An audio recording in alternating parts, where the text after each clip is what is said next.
Morning Dish. He's the hardest working man in show business. His band's music takes you into the midnight hours. And when you wake up, his voice is back on your radio alarm clock. How on earth did this happen? Well, Jeff saw me taking out the trash at the radio station. And he won another award. But this one is better. I'm your boogeyman. That's what I am. It's the Morning Dish with the 2019 Radio Personality of the Year winner, Stephen Phillips. You paying attention to this, Packy? And Murphy's own Sherry Raines. Yeah, you must have given horseback passes to the right guy, Stephen. Well, giddy up. And Packy Smith's Shetland pony is right alongside. You guys know these demo tapes don't just edit themselves together, right? Well, all right. 3 cheers for Stephen Phillips. Y'all need to help Stephen Phillips out over there. Out the door and off the radio. Here's Stephen Phillips. All righty, folks, we're back with you, and I hope everybody's tuning in because we have got the world-famous Jigger Bridges on with us this morning. Good morning. How are you, brother? I'm doing good, son. How are you? I'm up and going, man. Up and going. I guarantee it's a real honor, to get you on the radio. I've known you quite a while. How's that grandbaby doing? Oh, she's doing wonderful. I appreciate you asking. She's still, running the house. She's in charge. There you go. That's the way you got to keep them going. I guarantee it. But yeah, Absolutely. she's a beautiful one. Anyway, let's get to it, man. Jigger, a lot of people know that you have played with Waylon Jennings since around 1980 or something? 1978. 78. Wow. That's a long time running, no doubt about it. And I know you got a lot of stories to talk about that, but one of the things that I want to get to that a lot of folks, I don't know if they know out there or not, you're actually, you're from Alabama, right? That's right. And you actually started your career at the Muscle Shoals Fame Studio. Is that right? That's right. That is real big news. Tell us about that. How did you get in? I mean, that's like world-renowned studio, and you actually started there. Can you tell us a little bit about that? I can. We used to. First of all, it was a dry county, so there's no place to perform around there. So we used to go to the state line, and we were performing one night, and Rick Hall came in. He was the president of Fame Recording Studios, and Rick had a little bit too much to drink, and asked if someone would drive him back to the studio, and I told him I'd be glad to. So on the way back, we got to talking, and he was telling me how important his car was, not to mess it up. But the main thing was, he said, "I'll give you a call, man, and we'll, get you to come in and play some." And I took that with a grain of salt, like that would never happen. And sure enough, 2 days later, he gives me a call, and I go in the studio, and the first thing that I played on was Puppy Love, and I played guitar on that. Right. And then as time went on, the bass player didn't show up at the studio, and they asked me would I play bass. I switched over to bass, and that was a whole new career for me from then on. It was an instrument that I felt very comfortable with. I was smart enough when I played to stay out of the way of everybody, because being a guitar player, sometimes a bass player can get pretty aggressive. So, right. And anyway, it went from that to Tom Jones and Paul Anka and Odia Coates, and just the list goes on. It was a wonderful break. Oh, that's a wonderful time down there. I mean, that's like history that is that everybody knows about. So how long did you actually play in Muscle Shoals? It was about 5 years. I think at the time that I was there, 1 out of every 5 songs that we cut was a top 10 record. Wow. And that was, I think there were 5, like I said, 5 studios in town, so we were hitting on all cylinders. It was a remarkable run. Yeah, that was unreal. What was the attraction in Muscle Shoals? Why did they come together there?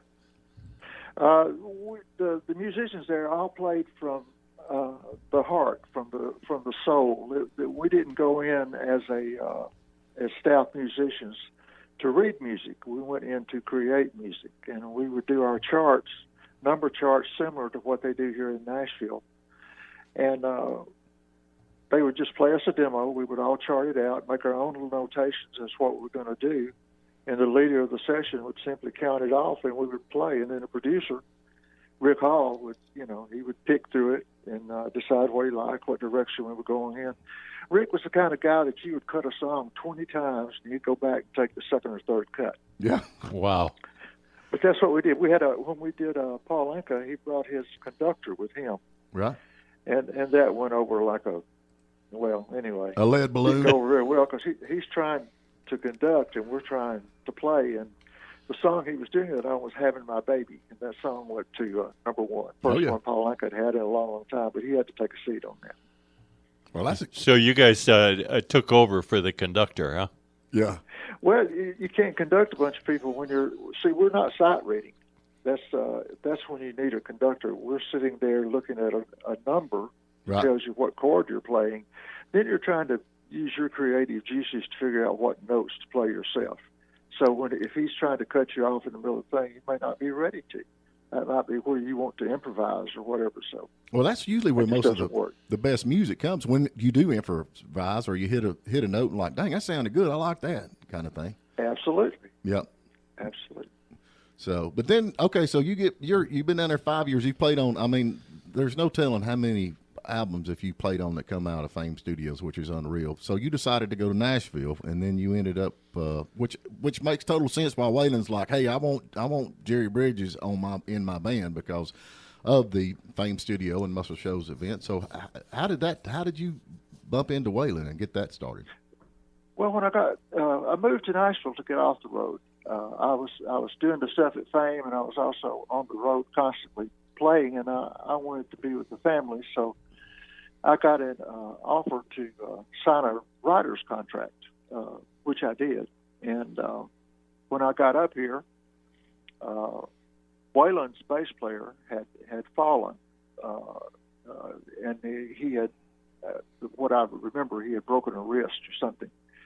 Anyway, Whalen needed a bass player. They were in the studio cutting, and the engineer told him that I was in town, and he kind of told him my history, and Whalen said, "That's what I want. I want an aggressive bass player, you know." Mm-hmm. And so I came in, and we did Dukes of Hazzard, Good Old Boys, and then we did a remaster on Amanda for Greatest Hits.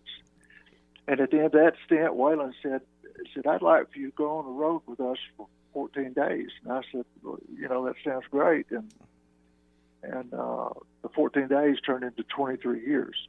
Wow. I asked him along the way, you know, is there a contract involved? What do you want me to do? He turned around and shook my hand. He said, "Hoss, this is the best I can do." There you go. Well, he was good to you. There ain't no doubt. I mean, he stuck with you. I guarantee he thought a lot of you.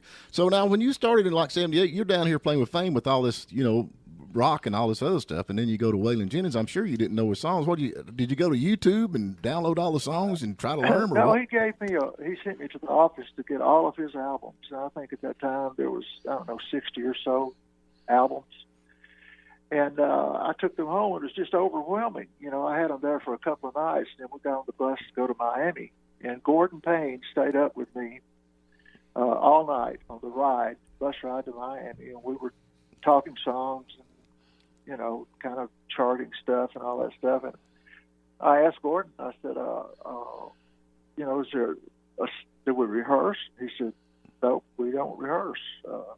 And I said, do you have a set list? He said, "No, we don't use a set list. Waylon just hits a chord, you determine the key it's in, and you follow along." Oh, boy. And the first 5 shows that we played were all sellouts. There were about, at that time, the 15,000, 20,000 seaters. Right. And, you know, I mean, nowadays that's nothing, but back then that was huge. Oh, yeah. You know, great. Well, I could imagine trying to learn the songs and not having. I like a set list because I know what's coming up next. But you had no, and you're looking at 60 albums. I bet you were. Thank God you were young, and well, I don't know if it's slow or wide open or whatever else. But I'd have said, "Let me off the bus now," because I'm gonna. You know what's cool about Waylon's songs? A lot of his stuff. I mean, it's just his way of his rhythm. Right. And you know, it's going to be D, E, A, G, or C, the keys pretty much that he flew in. And once he starts strumming and you get about 2 bars of his intro, you know what song you're in. And it's not as hard as it sounds. Right. Do you ever think of writing all this down? Because I think there's a book in here someplace. You know, I've started one, and I go along pretty good on it, and then I kind of come to a halt. You know, Waylon asked me one time. He said, "You want to write a book?" I said, "I don't know." And he said, "We better wait. There's too many people still alive."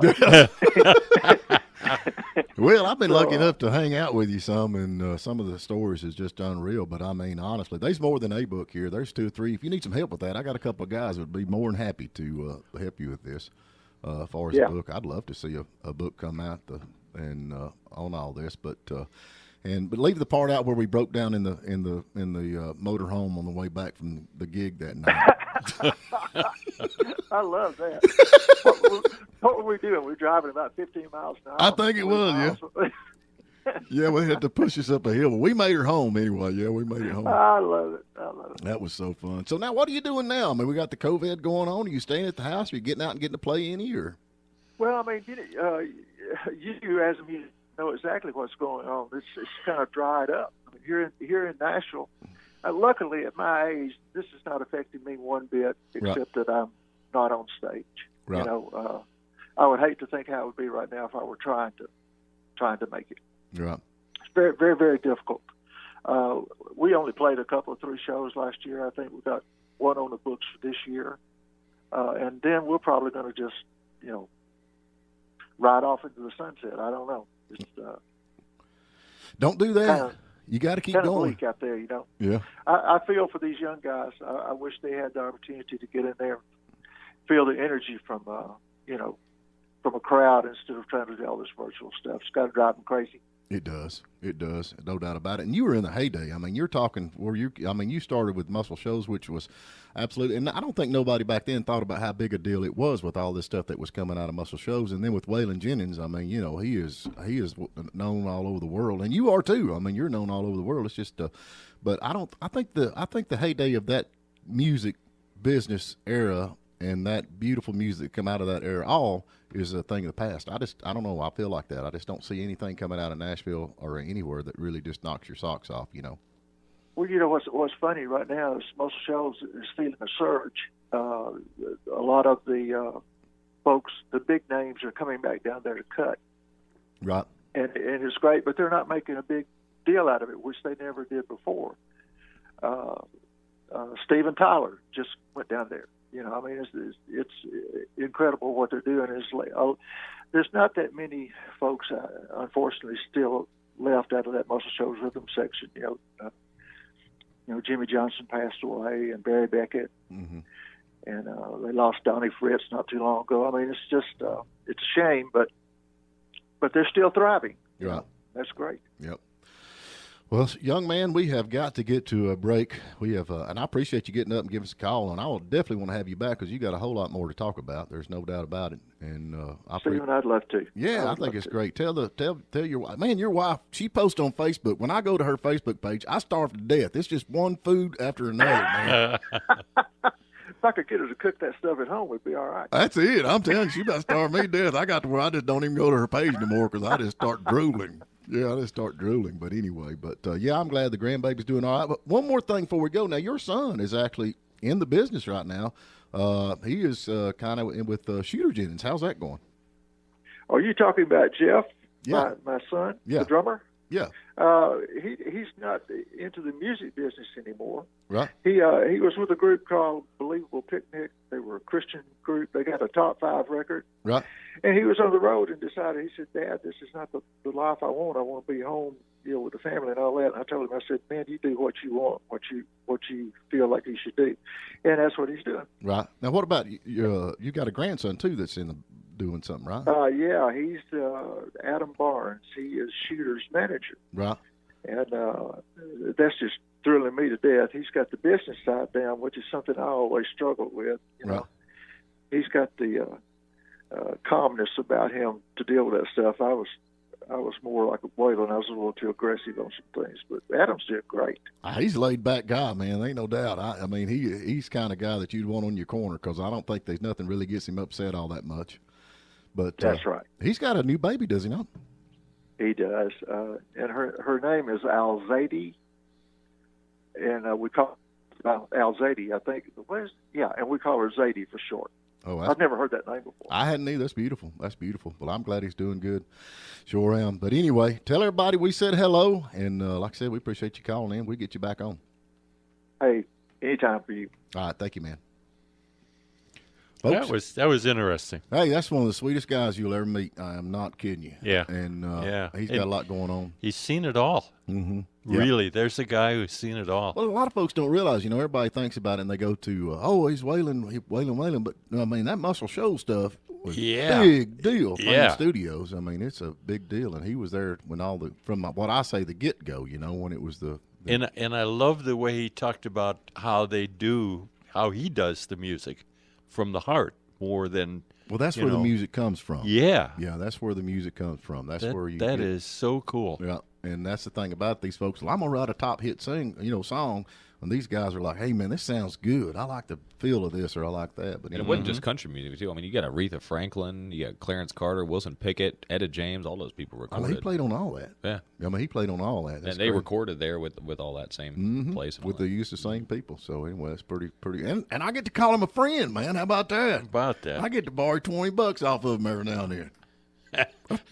Doubtful on that part. We're okay with the rest of it. That's what qualifies him as a friend. Yeah, that's a bridge too far. $20. Yeah, I'm telling you, boys, that's the friend test right there.